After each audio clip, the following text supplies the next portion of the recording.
ওই ঢাকার শহরে আগুনের ভেতরে কান্নার আওয়াজ তুমি দেখার পরেও কেন একটু চিন্তা করো না?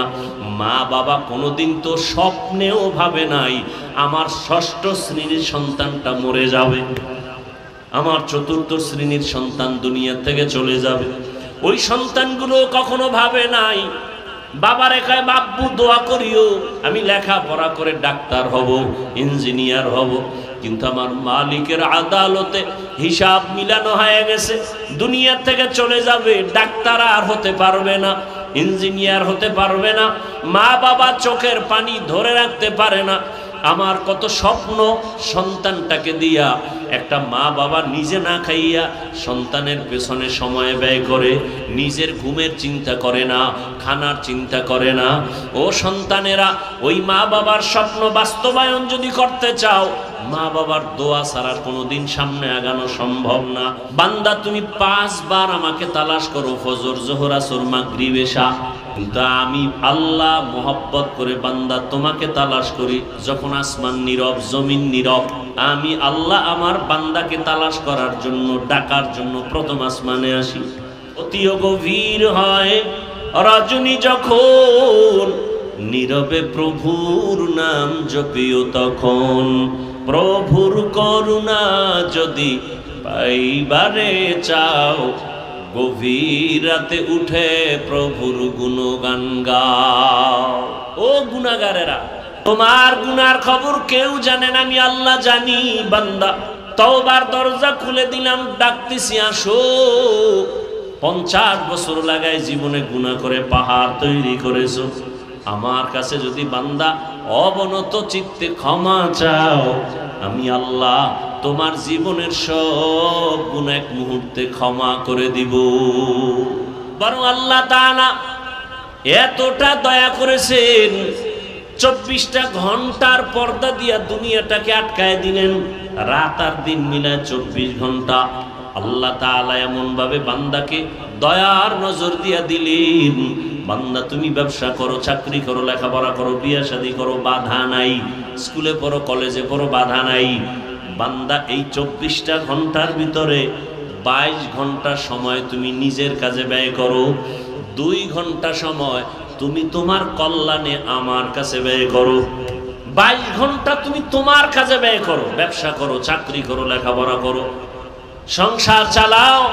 মাত্র 2টা ঘন্টা সময় তোমার কল্যাণে আমি আল্লাহর কাছে ব্যয় করো। আমি আল্লাহ তোমাকে বলি নাই দুনিয়াদারি সব বাদ দিয়ে আমার জিকির করো, তেলাওয়াত করো, আমি আল্লাহ এটা বলি নাই। এরে আল্লাহর গোলাম, 2টা ঘন্টা সময় তুমি আখিরাতের লাইনে ব্যয় করো তোমার কল্যাণে, তাও একসাথে না। যদি বলতাম তুমি একটানা 2 ঘন্টা তেলাওয়াত করো, তোমার কষ্ট হবে। আমি আল্লাহ একসাথে বলি নাই 2 ঘন্টা তুমি নামাজে সময় কাটাও, আমি আল্লাহ ভাগ করে দিলাম। ফজরে 20 মিনিট, জোহরে 20 মিনিট, আসরে 20 মিনিট, মাগরিবে 20 মিনিট, আবার এশার নামাজে 20 মিনিট। এই ফাঁকে ফাঁকে 20 মিনিট দিয়া ব্যবসাও চালাও, চাকরিও করো, সংসারও চালাও, তোমার সন্তানের হক আদায় করো, স্ত্রীর হক আদায় করো, তোমার চাকরিও ঠিক রাখো। 20 মিনিট করে করে তুমি সময় দাও 5 বেলা নামাজে। যদি দাও তাহলে ব্যবসাও তোমার নেকের পাল্লায় ওজন করা হবে। রহমতের নবী বলেন, আত-তাজিরুস সুদুকুল আমিন মা'আন নাবিয়্যিন ওয়াস সিদ্দিকিন ওয়াস শুহাদা ওয়াস সালিহিন। যারা সততার সাথে ব্যবসা করবে, নবী বলেন তারা আমার সাথেই জান্নাতে থাকবে। খেলাফত, কেমন খেলাফতের দায়িত্ব পালন করেছেন? গোটা দুনিয়া শাসন করেছেন। এ ঘটনা কোরআনে আছে, আপনারা জানেন। যদিও এই কথাটাকে আপনার অন্তরে শতভাগ বিশ্বাস অনেকে করেন না। শতভাগ যদি এই কথা মানুষ বিশ্বাস করত, তাহলে কোনোদিন এ কথা বলতো না যে ইসলামে রাজনীতি নেই। বরং পৃথিবীতে শ্রেষ্ঠ রাজনীতি ইসলাম শিখাইছে। পবিত্র রাজনীতি ইসলামের রাজনীতি, ইসলাম ছাড়া সব রাজনীতি নাপাক রাজনীতি। ইসলামের রাজনীতি পবিত্র রাজনীতি, ইসলামের রাজনীতি শান্তির রাজনীতি, ইসলামের রাজনীতি সম্মানের রাজনীতি। এর বাইরে সব চাঁদাবাজি আর ধান্দাবাজি। ইসলাম মানুষের অধিকার রক্ষা করার রাজনীতি শিখায়। ইসলামের রাজনীতি শিখিয়ে গেছেন সুলাইমান নবী। ইসলামের পবিত্র রাজনীতি শিখিয়েছেন রহমাতুল্লিল আলামিন। এ কথাটা শতভাগ অনেক মুসলমান অন্তরে না রাখার কারণে বলে ইসলামের রাজনীতি নেই, অথচ পৃথিবীর শ্রেষ্ঠ রাজনীতির শিক্ষক আমার রসুল।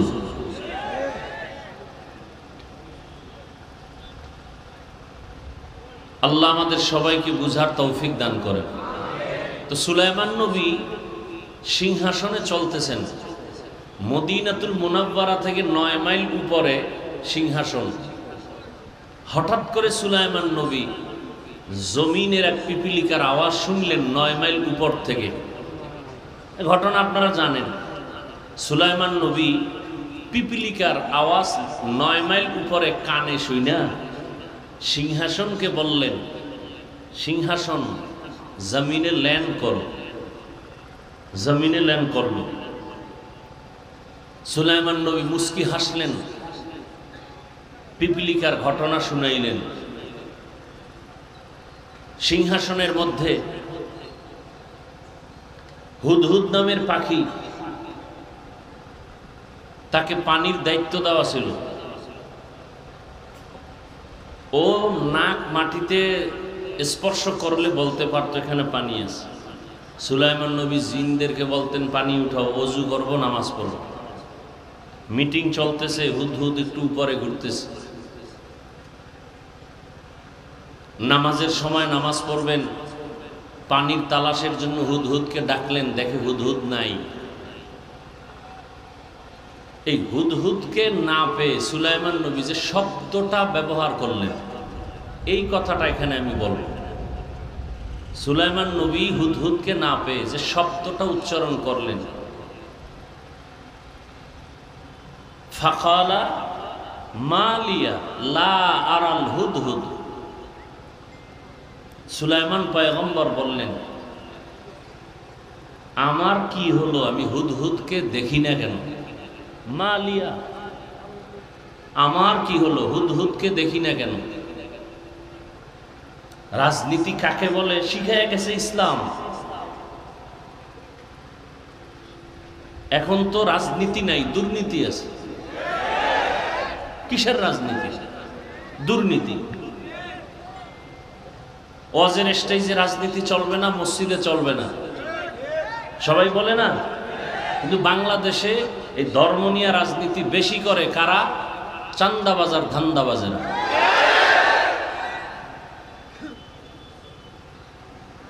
মানে হুজুর কিছু করতে পারবে না, সে মূর্তির মতো থাকবে, আর সব আকাম সাকাম সব অন্যেরা করবে, বাধা দেওয়া যাবে না। আল্লাহ হেদায়াত দান করুন। সুলাইমান পয়গম্বর যে পয়েন্ট আউট করলেন, কোরআনের শব্দ মালিয়া, আমার কি হলো?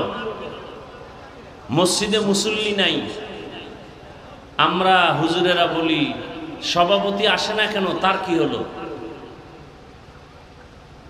সুলাইমান নবী শিক্ষা দিলেন, হুদহুদকে দেখি না কেন, আমার কি হলো?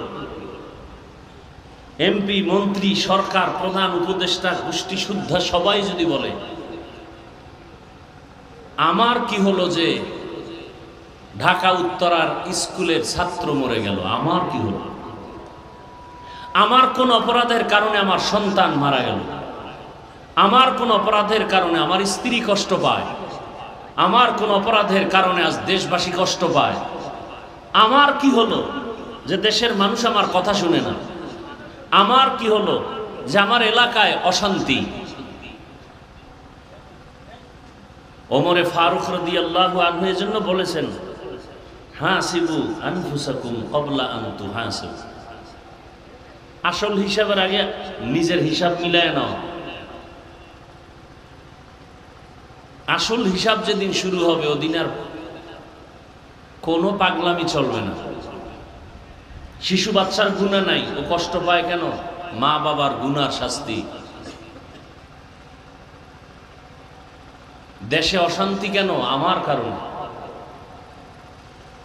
আমি মানুষকে বয়ান যা দেই সে বয়ান আমি আমল করি না।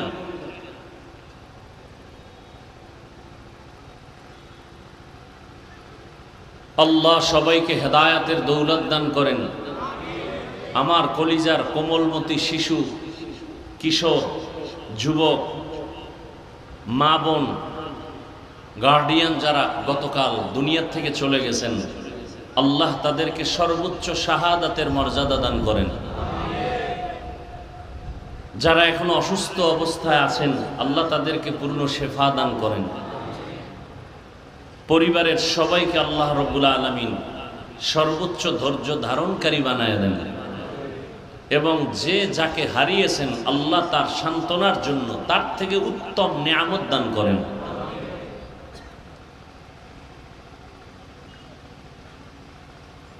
আল্লাহ মুসিবত থেকে দেশ এবং জাতিকে হেফাজত করেন। আগুনের গজব, আগুনের গজব।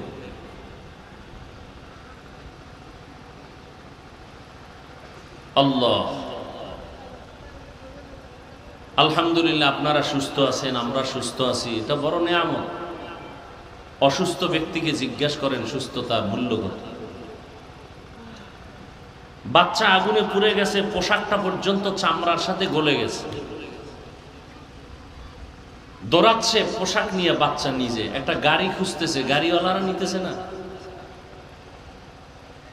হসপিটালে যাবে, বাচ্চা কাঁদতেছে, সহ্য করা যায় না আগুনের পোড়া। একটা বাচ্চা কানলে সহ্য করা যায় না, বড় কেউ কান্না করলে একটু ধৈর্য ধারণ করা যায়। আজকে অনেকে সাংবাদিক মিডিয়ায় দেখাইছে যে ওর সেই টিফিন পড়ে আছে, খানা পড়ে আছে, ব্যাগ পড়ে আছে, বাচ্চা নেই। নির্মম ইতিহাস।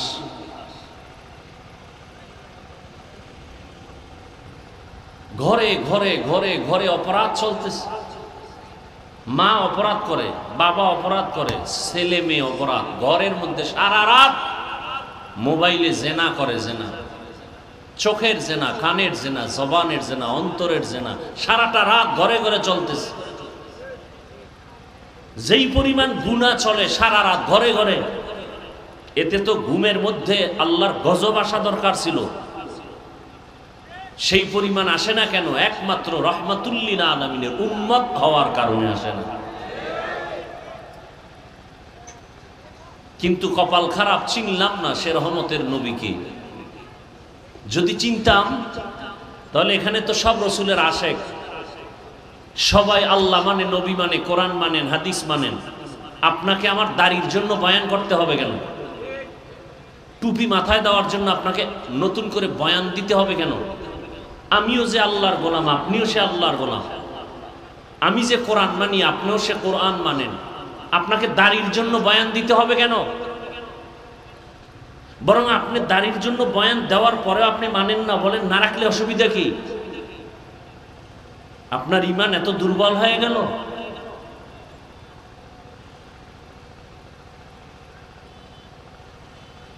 সমস্ত উলামায়ে কেরাম দিন নাই রাত নাই, 24টা ঘন্টার প্রতিটি মুহূর্ত উম্মতের পিছনে দৌড়ায়। নিজের ছেলে মেয়ে, পরিবার, বাড়ি ঘরের কোনো চিন্তা নাই। ইমামতি থাকবে না থাকবে না টেনশন নাই, উম্মত নিয়ে পাগল। উম্মতের জন্য, এই জাতির জন্য আলেম ওলামা যেই পরিমাণ মেধা, যেই পরিমাণ শ্রম, যেই পরিমাণ সময় ব্যয় করেন আর কেউ করে না। যারা করে ওরা সব চান্দাবাজ আর ধান্দাবাজ, স্বার্থের জন্য, নিজের চেয়ার ঠিক রাখার জন্য। আলেম ওলামারা নিজের চেয়ার চায় না, উম্মত চায়, কারণ তাদের দিল রসুলের মহব্বতে ভরপুর।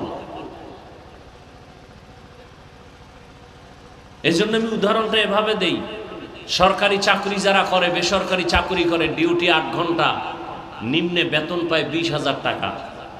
কিন্তু একজন মসজিদের ইমামের ডিউটি কত ঘন্টা বলেন? বলেন, সত্য কথাটা বলেন। 24 ঘন্টা, বেতন কত? বলেন তো কত বড় জুলুম হচ্ছে।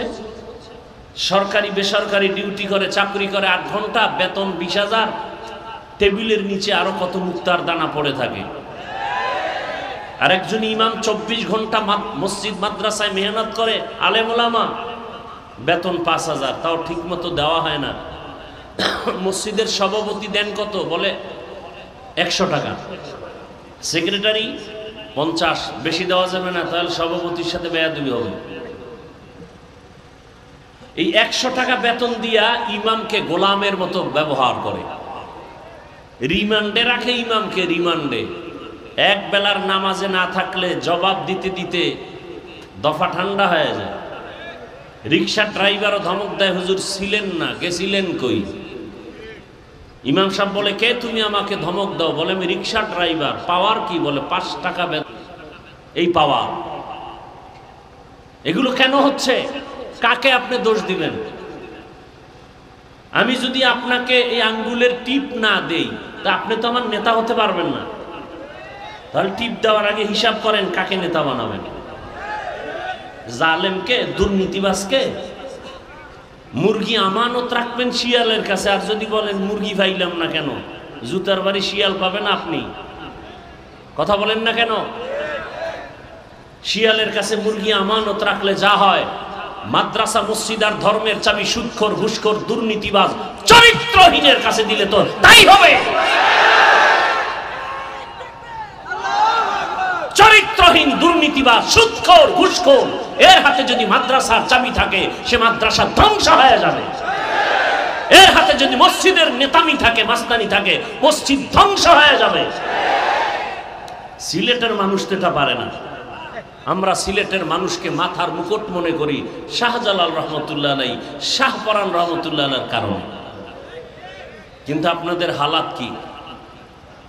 কাকে টিপ দিবেন হিসাব আগে মিলিয়ে নেন। হাসিবু আনফুসাকুম ক্বাবলা আন তুহাসাবু। আসল হিসাবের আগে নিজের হিসাব মিলিয়ে নেন। আল্লাহ সবাইকে মাফ করেন। শিয়ালের হাতে মুরগি আমানত দিয়েন না, নিজের ক্ষতি টেনে আনবেন না, খবরদার। ওলামায়ে কেরাম অনেক আলোচনা করেছেন, অনেক দূর প্রোগ্রাম, ভাবতেই পারিনি এত দূরে, এত ভেতরে। 7 ঘন্টা একটানা গাড়িতে বসে। আমি অসুস্থ মানুষ, অনেক অসুস্থ। ওয়াদা রক্ষার জন্য আসলাম, 2 রাকাত মাত্র ফরজ নামাজ পড়লাম, আবার খাওয়ার জন্য নিল আরো ভিতরে। তারপর আপনারা ধৈর্যের পরিচয়ে বসে আছেন, আলহামদুলিল্লাহ। আমাদের হাতে কিছু নাই, আল্লাহর কাছে অভাব নাই। আপনাদের দিলের নেক তামান্না আল্লাহ কুদরতের দ্বারা পূরণ করে দেন। আল্লাহর কাছে কিছু পাই না পাই, অন্তত হেদায়াত পেয়ে যাই। বাড়ি আছে, গাড়ি আছে, টাকা আছে, সব আছে, হেদায়াত নাই, কিচ্ছু নেই। আর বাড়ি গাড়ি কিচ্ছু নাই, হেদায়াত আছে, সব আছে। কি আমাদের হুজুরদের টাকা নাই, পয়সা নাই, বাড়ি নেই, গাড়ি নেই, সম্মান আছে না নাই? বলেন বলেন। করোনা, স্কুল কলেজ ভার্সিটি সব বন্ধ, চাকরি বন্ধ, ফ্যাক্টরি বন্ধ, কোরআনের ফ্যাক্টরি বন্ধ হয় নাই। কুলাঙ্গারের বাচ্চা মাস্ক লাগায় বসে আছে, করোনা বাবারে ধইরা ফেলছে, কাছে যায় না, মরার ভয়। শিক্ষিত কুলাঙ্গার একটানা ট্রিপল মাস্ক লাগাইছে, মরবে না। সেই সময়ের ইতিহাস, আমার দেশের টুপিওয়ালারা সেই করোনার লাশগুলো নিজ হাতে নিয়ে কাঁধে ধরলেন, গোসল করাইলেন, কাফন পড়ালেন, জানাজা পড়ায় কবরে রাখলেন। একজন হুজুরও করোনায় মরে নাই। এই জাতির যুবকদেরকে বলছি, এই জাতির জন্য নিঃস্বার্থ কলিজার আপন বন্ধু ওলামায়ে কেরাম সারা নিঃস্বার্থ আর কেউ না, আর সব স্বার্থপর।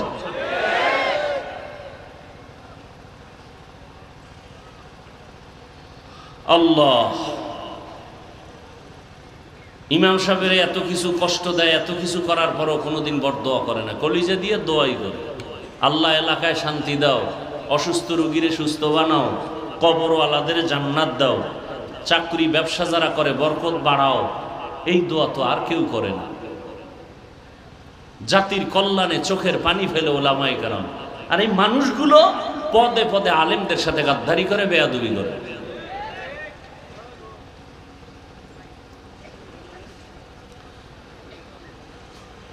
আমি আপনাদের দোয়া নেওয়ার পাশাপাশি আপনাদের ধৈর্যের উপরে আমি কিছু আলোচনা করব। সেই নিয়তে সূরা আলে ইমরানের এক আয়াত, রসুলের একটি হাদিসের অংশ পড়েছি, তরজমাটা বলে নেই, এরপরে কিছু ব্যাখ্যা। আপনাদের ধৈর্যের উপরে তৌফিক দিবেন কে? আল্লাহ। ঢাকাতে বৃষ্টি,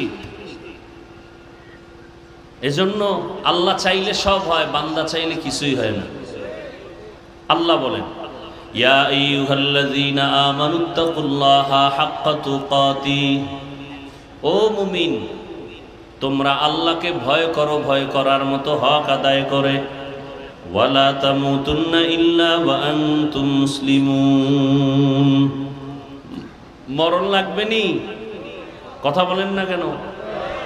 আল্লাহ সতর্কবাণী করে দিলেন, এই মুমিন, মুসলমান না হওয়া পর্যন্ত মরণের বিছানায় যাইও না, মৃত্যুবরণ করিও না।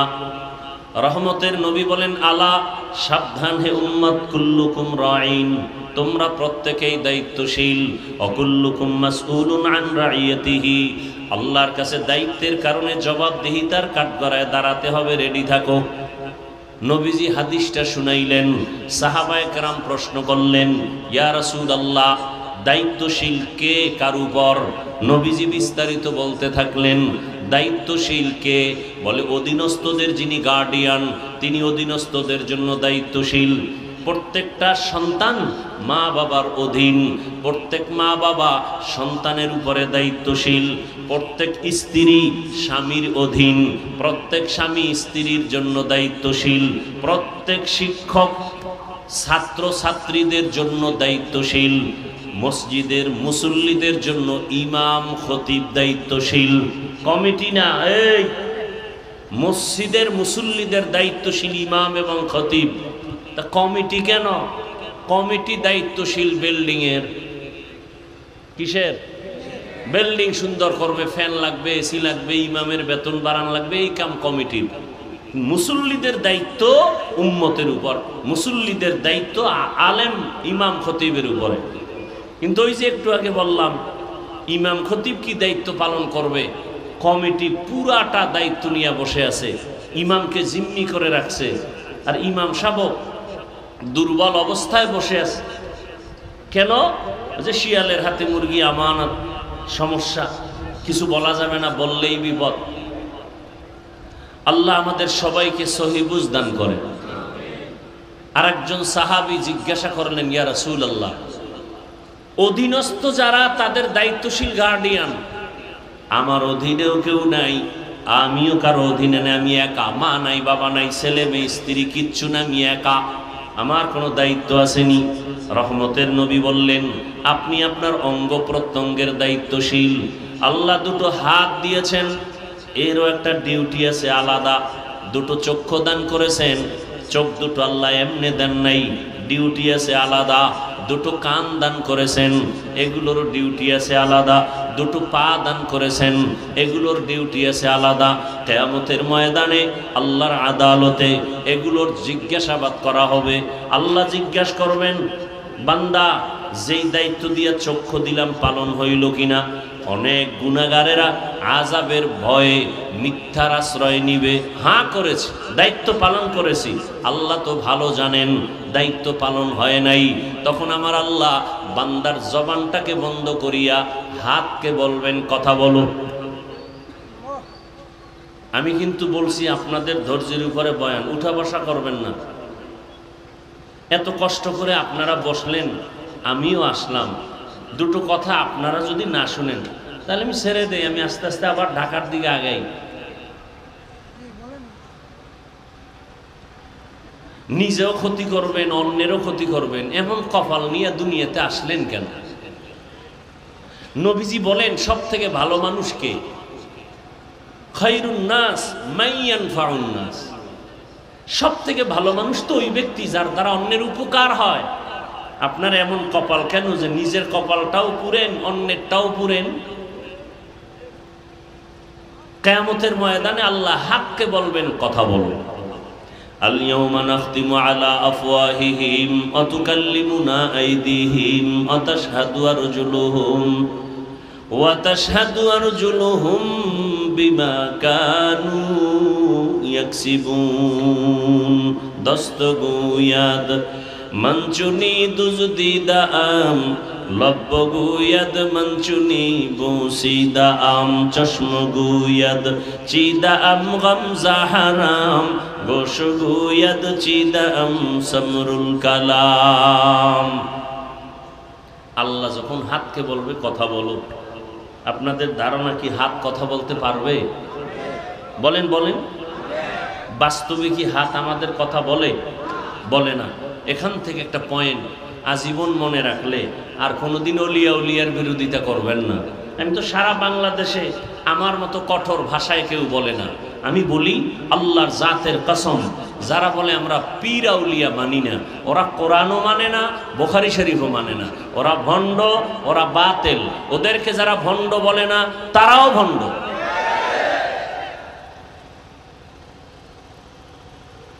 আল্লাহর জমিনে সব থেকে বড় দুশ্মন দুই দল। আল্লাহর জমিনে আল্লাহর বড় দুশ্মন কয় দল? এক দল সুদখোর আর এক দল ওলিয়া উলিয়ার দুশ্মনেরা। সুদখোরের বিষয় বয়ান আছে কোরআনে, ওলিয়া উলিয়ার বিষয় বয়ান আছে বুখারী শরীফে। এজন্য বললাম যারা ওলিয়া উলিয়া মানে না, এরা কোরআনও মানে না, বুখারী শরীফ মানে না, এরা ভণ্ড। এদের যারা ভণ্ড বলে না তারাও ভণ্ড। আল্লাহ হেদায়েত দান করুন। তাহলে হাত কথা বলতে পারে না, এটাই বাস্তব। আল্লাহ যদি হুকুম করেন, কুদরতি ক্ষমতা দেন, পারবে না পারবে না? তাহলে এখান থেকে কি পয়েন্ট নিলাম? দুনিয়ার বিবেক যেটাকে বলে হবে না, আল্লাহর কুদরত বলে সেটা হবে। অসম্ভবকে সম্ভব করার ক্ষমতা কার? মরা গাছ কথা বলতে পারে না, কিন্তু আল্লাহর কুদরতে পারেনি? পারে। এই বিশ্বাস মুমিনের অন্তরে থাকতে হবে। যদি থাকে তাহলে আউলিয়া কেরামের কারামতকে কেউ অস্বীকার করবে না। এখন তো আলেম ওলামা পীর আউলিয়ার বিরোধিতা খুব বেশি চলে। কেন? এটা একটা আন্তর্জাতিক চক্রান্ত। কারণ এই জাতি কোনোদিন আর রসুল পাবে না, আবু বকরকে পাবেন না, ওসমানকে পাবেন না, ওমরকে পাবেন না, ইমাম বুখারীকে পাবেন না, ইমাম আবু হানিফাকে পাবেন না।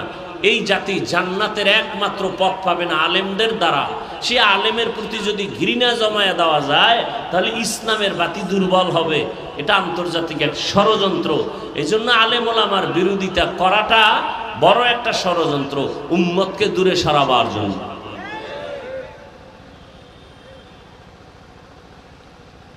আল্লাহ কিয়ামতের দিন আল্লাহ যখন বলবেন হাত কথা বলো, সাথে সাথে কথা বলা শুরু করবে। ও আল্লাহ, যেই কাজের জন্য হাত দিছো, হাতের দ্বারা মা বাবার উপকার করবে, করে নাই। হাতের আঙ্গুলগুলো দিয়া দিয়া কোরআনের লাইনে টেনে টেনে কোরআন পড়বে, পড়ে নাই। চোখ বলবে হে আল্লাহ, দুটো চক্ষু তুমি দান করেছো, মা বাবার চেহারা দেখবে সওয়াব, আলেমদের চেহারা দেখবে সওয়াব, বাইতুল্লাহ দেখবে সওয়াব, আল্লাহর কোরআন দেখে দেখে তেলাওয়াত করবে সওয়াব। কিন্তু এই চক্ষু দিয়া মা বাবার চেহারাটা মহব্বতে দেখে নাই, আলেমদের চেহারা মহব্বতে দেখে নাই, এই চক্ষু দিয়া বাইতুল্লাহর দিকে তাকায় নাই। সারাটা রাত মোবাইল সামনে নিয়া চক্ষু দিয়া তাকায় তাকায়া চোখের জিনা করে করে রাত কাটিয়েছে। কিয়ামতের ময়দানে আল্লাহর কাছে চোখ বলবে, পালাবার কোনো সুযোগ হবে না। আল্লাহর আদালতে বড় জবাবদেহিতার কাঠগড়ায় দাঁড়াতে হবে। এই জন্যই তো জান্নাতের টিকিট হাতে পাইয়া আবু বকর সারা রাত কান্না করেন, ইয়া রাসূলুল্লাহ, হাসরের ময়দানে আল্লাহর আদালতে আমি কি জবাব দিব সেই ভয়ে কান্না করতেছি। অথচ জান্নাতের টিকিট তাদের হাতে রেডি। তাহলে তাদের আমল কত সুন্দর, ইখলাস কত সুন্দর, এরপরেও কান্না করছেন। তাহলে আপনার আমার তো আমলই নাই, তাহলে আপনার আমার কি পরিমাণ কান্না করা উচিত? অথচ কান্না তো করি না, অন্যে যদি কাঁদে তাও পছন্দ করি না। অথচ সিলেটের মানুষের জন্য এবারাত উপদেশ যে মানুষ তোর কপাল খারাপ কেন, আল্লাহর আযাবের ভয়ে সিলেটের পাথর পাহাড় বেয়ে বেয়ে পানি পড়ে। আল্লাহর কোরআন বলে সিলেটের পাহাড়ের পাথরগুলো কাঁদে আযাবের ভয়ে। মানুষ কি তুমি এত খারাপ যে তোমার চোখে পানি নাই? আল্লাহ বলেন সুম্মা কাসাত কুলুবুকুম মিন বাদি যালিকা ফাহিয়া কাল হিজারা আও আশাদ্দু কাসওয়া ওয়া ইন্না মিনাল হিজারাতি লামা ইয়াতাফাজ্জারু মিনহুল আনহার। আল্লাহর আযাবের ভয়ে পাথর কান্না করে করে ঝর্ণা প্রবাহিত করেছে। তুমি জাফলংয়ে গিয়ে দেখো পাথর থেকে ঝর্ণা পানি পড়তেছে। আল্লাহ কয় না, পাথর জাহান্নামের আযাবের ভয়ে কাঁদে। কারণ আল্লাহ তো ঘোষণা দিয়েছেন কিয়ামতের ময়দানে জাহান্নামের আগুনকে জ্বালাবেন পাথর দ্বারা। ওয়াকুদুহান নাসু ওয়াল হিজারা আলাইহা মালাইকাতুন গিলাযুন শিদাদুন লা ইয়াসুনাল্লাহা মা আমারাহুম ওয়া ইয়াফআলুনা মা ইউমারুন। জাহান্নামের আগুনের ভয়ে পাথর যদি কান্না করতে পারে, মানুষ তোমার দিলটা পাথর থেকেও কি বড় খারাপ হয়ে গেল যে জাহান্নামের আযাবের ভয়ে তোমার চোখে কেন পানি আসে না?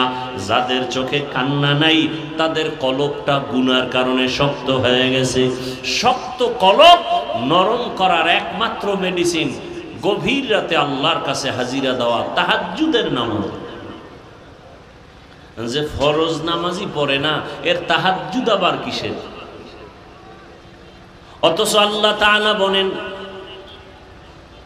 বান্দা তুমি 5 বার আমাকে তালাশ করো, ফজর জোহর আসর মাগরিব এশা, কিন্তু আমি আল্লাহ মোহাব্বত করে বান্দা তোমাকে তালাশ করি যখন আসমান নীরব জমিন নীরব।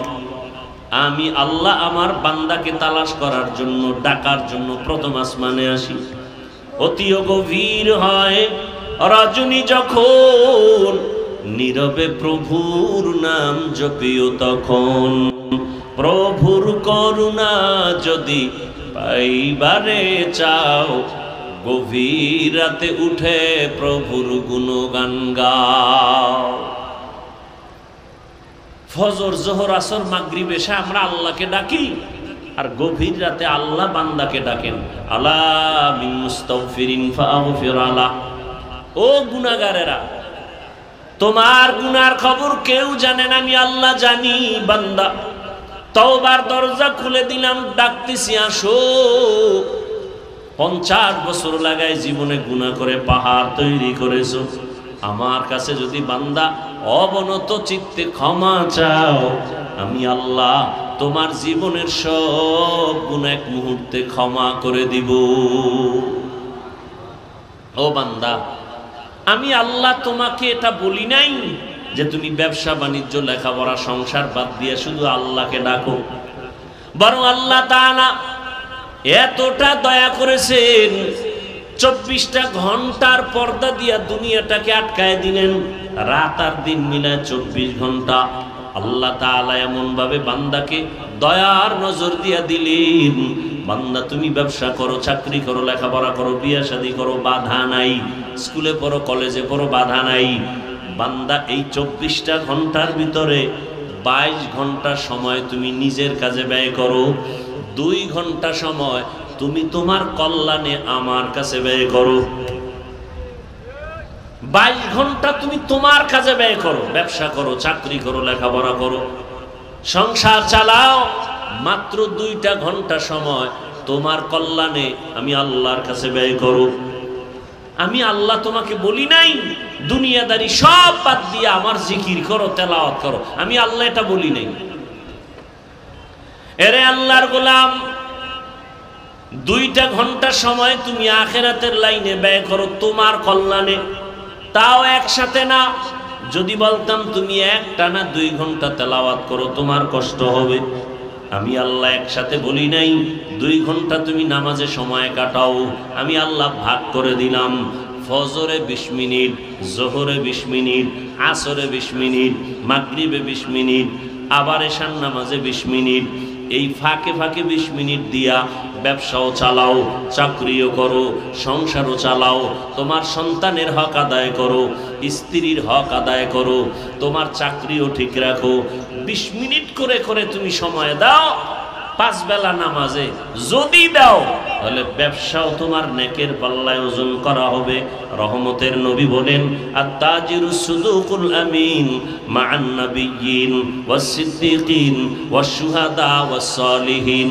যারা সততার সাথে ব্যবসা করবে, নবী বলেন তারা আমার সাথেই জান্নাতে থাকবে। রহমতের নবী বলেন, কেউ যদি এশার নামাজ পড়ে ঘুমায়, আবার ঘুম থেকে উঠে যদি ফজরের নামাজ আদায় করে নেয়, আল্লাহর নবী বলেন ওই ঘুমের সময়টাও নেকের পাল্লায় ওজন করা হবে। মাকুন সুসুতি নামাজে পাঞ্জেগানা ফাওয়াইলুল লিল মুসাল্লিনাল্লাযিনা মুমিনারা এই নামাজে এমদাদে দা ইস্তাইনু আয়াতে কুরআবা আয়াতে কদ আফলাহারা ইয়াদকুন গৌর কুন্দর মানিয়াজ দিল সাদেকুন। আল্লাহ তাআলা বলেন, বান্দা খাঁটি মুসলমান না হইয়া তুমি মরণ বরণ করিও না। মুসলমান হইতে হলে বান্দা তোমার হৃদয়টাকে, কলবটাকে গুনাহমুক্ত করতে হবে। আর গুনাহমুক্ত করার জন্য আল্লাহর কাছে তোমার ভয় বা তাকওয়া অন্তরে জমা করতে হবে। এই জন্য আল্লাহ বলেন, আমাকে ভয় করার মতো হক আদায় করে ভয় করো এবং তুমি খাঁটি মুসলমান হইয়া মরণ বরণ করো। এই ভয় বা তাকওয়া অন্তরে জমা করো। আর এই ভয় বা তাকওয়া অন্তরে জমা করার জন্য একমাত্র ঠিকানা কুনু মা'আস সাদিকিন।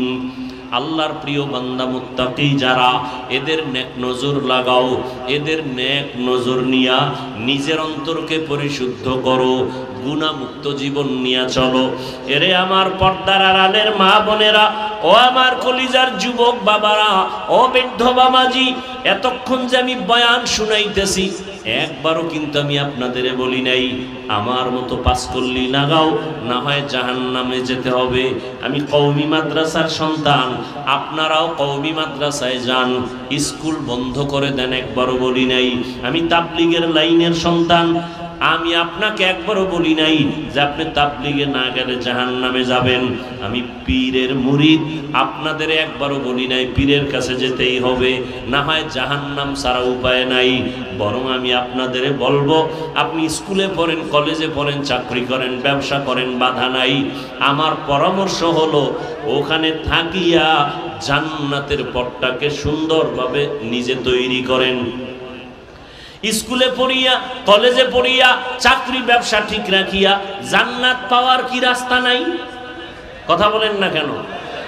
এরে আমার কলিজার যুবক বাবারা, একটু নজর করিয়া দেখো, তোমার মতো কত যুবক স্কুল কলেজে পড়িয়াও 5 বেলার নামাজ পড়ে আছে না নাই? বাস আর কোনো নতুন ওয়াজের দরকার নাই। এতটুকু ওয়াজ তোমার অন্তরে ঢুকাও যে তোমার মতো যুবক জেনারেল লাইনে থাকিয়া স্কুল কলেজে পড়িয়া যদি 5 বেলার নামাজ পড়তে পারে, তুমি তোমার বিবেককে প্রশ্ন করো, তুমি পারো না কেন? অবশ্যই তোমার উপরে আল্লাহ বেজার। এখন কি করার? একটাই পথ, আল্লাহ তওবার দিকে ডাকতেছেন, তুমি তওবা করো, জীবনের সব গুনাহ মাফ। মনটাকে বুঝাইয়া দাও, সারা রাত বয়ান শুনে কি লাভ হবে? মাঠ ভর্তি মুসলমানের অভাব নাই, কিন্তু অবস্থা যদি এমন হয় ফজরের নামাজেও নাই, জোহরেও নাই, আসরেও নাই, মাগরিবেও নাই, এশায়ও নাই, এই বয়ান শুনে কি লাভ হবে? মনটাকে বুঝাও রে বাবা, কয়দিন আর দুনিয়াতে বাঁচবা? ওই ঢাকার শহরে আগুনের ভেতরে কান্নার আওয়াজ তুমি দেখার পরেও কেন একটু চিন্তা করো না? মা বাবা কোনোদিন তো স্বপ্নেও ভাবে নাই আমার 6ষ্ঠ শ্রেণীর সন্তানটা মরে যাবে, আমার 4র্থ শ্রেণীর সন্তান দুনিয়া থেকে চলে যাবে। ওই সন্তানগুলো কখনো ভাবে নাই বাবারে কয় বাব্বু দোয়া করিও আমি লেখাপড়া করে ডাক্তার হব, ইঞ্জিনিয়ার হব। কিন্তু আমার মালিকের আদালতে হিসাব মিলানো হয়ে গেছে, দুনিয়া থেকে চলে যাবে, ডাক্তার আর হতে পারবে না, ইঞ্জিনিয়ার হতে পারবে না, মা বাবা চোখের পানি ধরে রাখতে পারে না। আমার কত স্বপ্ন সন্তানটাকে দিয়া, একটা মা বাবা নিজে না খাইয়া সন্তানের পেছনে সময় ব্যয় করে, নিজের ঘুমের চিন্তা করে না, খানার চিন্তা করে না। ও সন্তানেরা, ওই মা বাবার স্বপ্ন বাস্তবায়ন যদি করতে চাও, মা বাবার দোয়া ছাড়া কোনোদিন সামনে আগানো সম্ভব না। কিসের বাহাদুরি করো রে বাবা, এখনো সময় আছে, তওবা করো। কোন দিন আজরাইল এসে তোমাকে আমাকে নিয়ে যাবে বলা যায় না। তওবা করো আর মনেরে বুঝাও, আমার মতো যুবক যদি স্কুল কলেজে পড়িয়া নামাজ পড়ে আমি পারবো না কেন? তোমার আমার মতো যুবক জেনারেল লাইনে থাকিয়া র্যাব, আর্মি, পুলিশ, বিডিআরের চাকরি করে 5 ওয়াক্ত নামাজ পড়ে, তুমি নিজেকে প্রশ্ন করো তুমি কেন পারবা না? তোমার মতো কত জেনারেল লাইনের সন্তান রাস্তায় গাড়ি চালায়, এক বেলার নামাজও ছাড়ে না, বলো বাবা তুমি কেন পারবা না? তোমার মতো যুবক নদীর মধ্যে মাছ ধরে নামাজ পড়ে, তুমি পারবা না কেন? পর্দার আড়ালের মা বোনেরা, আপনার মতো কত মা কত বোন এখনো আছে, পর্দা করে, মোবাইলে সময় নষ্ট করে না, স্বামীর মাল হেফাজত করে, 5 ওয়াক্ত নামাজ আদায় করে। এরে আম্মা জানেরা, আপনারা কেন পারবেন না? বৃদ্ধ বাবাজি, আপনার মতো কত বুড়ারা মসজিদে গিয়া 5 বেলার নামাজ আদায় করে, আপনি কেন পারবেন না? এখনো সময় আছে, তওবার দরজা দিয়া আমার আল্লাহ আপনাকে ডাকতেছেন, বারবার ডাকতেছেন। তওবার দরজা খোলা। আল্লাহকে যদি বলার মতো বলতে পারেন, ও আল্লাহর বান্দারা, আজ এখানে বসে বয়ান শুনতেছেন, আগামীকাল এই টাইম পর্যন্ত সুস্থ থাকার গ্যারান্টি আসেনি? আছে? রাতের বেলা ঘুমায় যাবা, ঘুমের মধ্যে যদি আজরাইল এসে হাজির হয়ে যায়, বলা যায় না। অতএব এখনো সময় আছে, তওবা করো। মনেরে বুঝাইয়া আল্লাহকে মনে মনে বলো, হে মালিক, জীবনে তো গুনাহ কম করি নাই, আমার গুনার খবর আমার জমিনে কেউ জানে না। ও আল্লাহ, তোমার দেওয়া পানি, তোমার দেওয়া বাতাস, তোমার দেওয়া সূর্যের আলো, চাঁদের আলো ভোগ করি, অথচ আবার তোমার সাথেই নাফরমানি করি। কত নামাজ ছাড়লাম, রোজা ছেড়ে দিলাম, দাড়ি কাটলাম, বেপরদায় চললাম, মা বাবার সাথে কত বেয়াদবি, শিক্ষকের সাথে কত বেয়াদবি, ওলামায়ে কেরামের সাথে কত বেয়াদবি।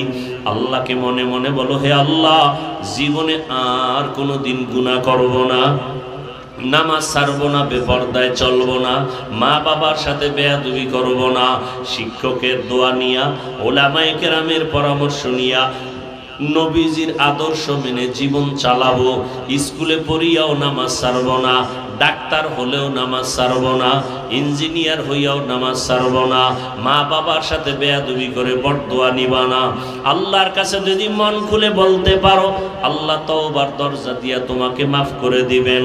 মনেরে বুঝাইয়া তওবা করো, আল্লাহর কাছে এখনো তওবার দরজা খোলা। 2 ফোঁটা চোখের পানি ছেড়ে দিয়ে আল্লাহর কাছে কান্না করিও, আর আল্লাহর কাছে ক্ষমা চাইও। বলেন, ও বান্দা, তুমি যখন চোখের পানি ছেড়ে আমি আল্লাহকে আল্লাহ বলে ডাক দিবা, আমি আল্লাহ তোমার চোখের পানির কারণে জাহান্নামের আগুনকে হারাম করে দিব।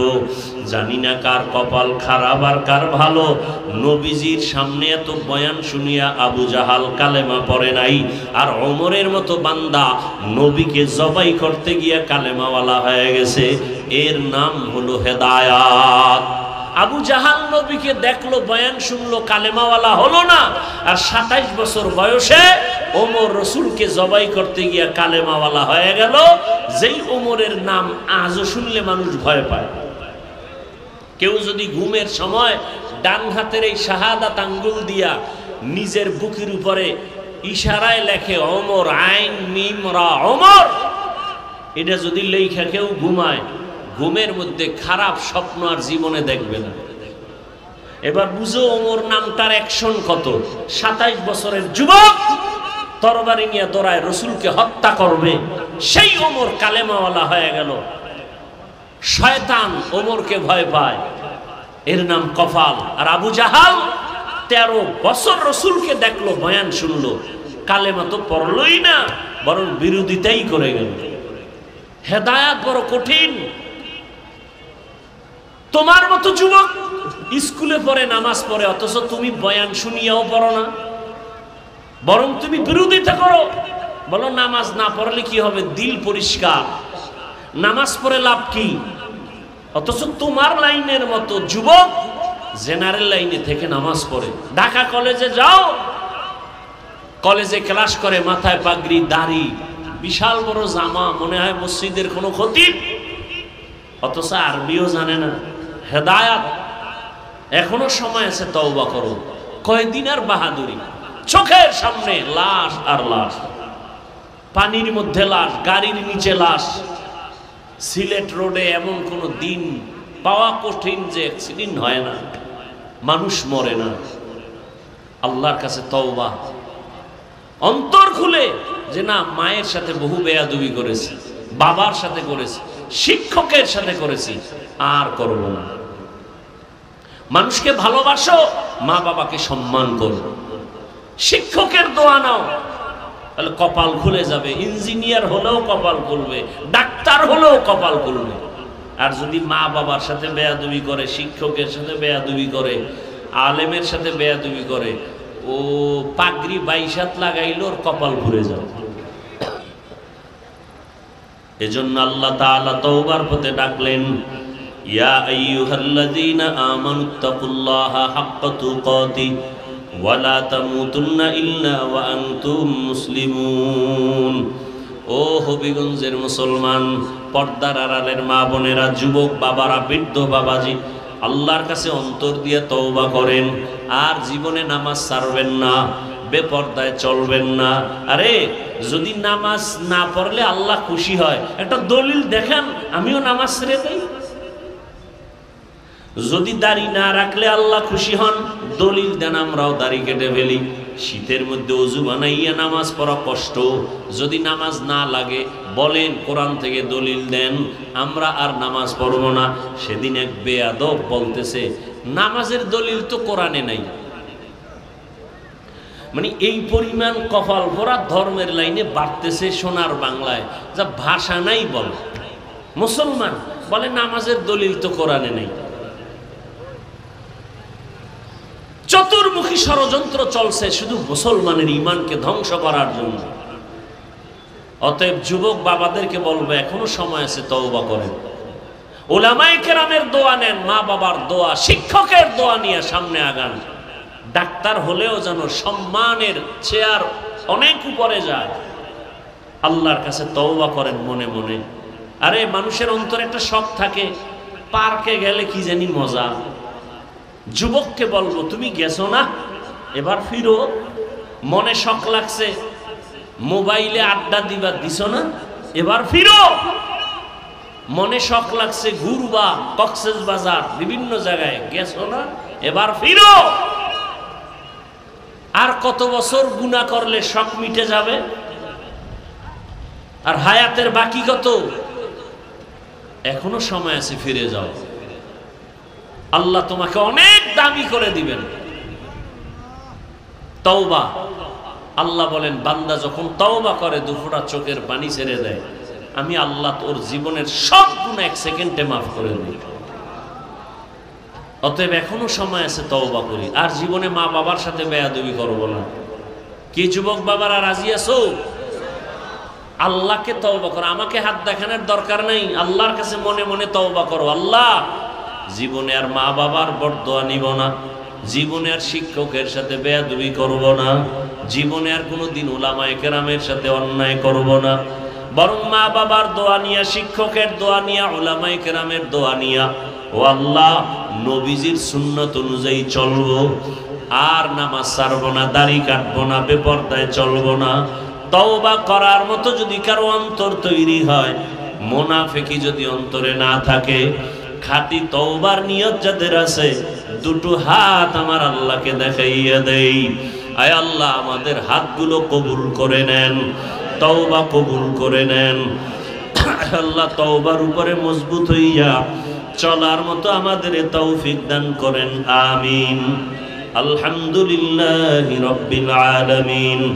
والصلاة والسلام على سيد الأنبياء والمرسلين وعلى آله وأصحابه أجمعين يا أرحم الراحمين يا أرحم الراحمين يا أرحم الراحمين رب ارحمهما كما ربياني صغيرا اللهم إنك عفو كريم تحب العفو فاعف عنا اللهم إنا نسألك رضاك والجنة ونعوذ بك من سخطك والنار اللهم إنا نعوذ بك من البرص والجنون والجذام وسيء الأسقام উদয়ার মালিক দুনিয়ার সব বাড়িওয়ালাদের দরজা এখন বন্ধ আপনার রহমতের দরজাগুলো খোলা খোলা আসমানের নিচে আপনার বান্দাদেরকে নিয়ে হাজির হয়েছি আমার কলিজার কত উলামায়ে কেরামরা এখানে হাজির কত যুবক কত বৃদ্ধ কত ছাত্র ভাই পর্দা আড়ালে কত মা বোনেরা ও আল্লাহ মেহেরবানি করে আমাদের সবার জীবনের গুনাহগুলো মাফ করে দেন আজকের মাহফিল কবুল করে নেন আয়োজনকারী সহযোগিতাকারীদের কবুল করে নেন দান সদকা যারা করেছেন কবুল করে নেন এলাকায় শান্তির ফয়সালা করে দেন মা বোনদের আবেদা পর্দাওয়ালা বানায় দেন সন্তানগুলো নেককার বানায় দেন যারা লেখাপড়া করে পরীক্ষার্থী কামিয়ে বিধান করেন আয় আল্লাহ সারা দুনিয়াবাসীকে মাফ করে দেন বাংলাদেশ শান্তির দেশ বানায় দেন আয় আল্লাহ আমরা এখানে সুস্থতার সাথে মোনাজাত করছি বয়ান শুনছি বয়ান করেছি কিন্তু কত মায়ের চোখে এখনো পানি ঢাকার শহরে গতকালের ঘটনা কেউ বরদাস্ত করতে পারে না কত মায়ের ঘুম হারাম হয়ে গেল আয় আল্লাহ তাদের কলিজাটা ভেঙ্গে চূর্ণ বিচূর্ণ হয়ে গেছে অনেকে সন্তানের খোঁজও এখন পর্যন্ত পায় নাই ও আল্লাহ যারা দুনিয়া থেকে চলিয়া গেল আয় আল্লাহ তাদেরকে শাহাদাতের উচ্চ মর্যাদা দান করেন আয় আল্লাহ মা বাবা আত্মীয় স্বজন যারা চোখের পানি ফেলে কান্না করতেছে আয় আল্লাহ তাদেরকে সাবিরিনদের অন্তর্ভুক্ত বানায় দেন আয় আল্লাহ তাদের ধৈর্য ধারণ করার তৌফিক দান করেন সন্তান হারা মা হারা বাবা হারা ভাই হারা আয় আল্লাহ যে যাকে হারাইয়া অসহায় কুদরতের দ্বারা তাদেরকে উত্তম নিয়ামত দান করেন আয় আল্লাহ বাংলাদেশ শান্তির দেশ বানায়া দেন জুলুম থেকে দেশ ও জাতিকে হেফাজত করেন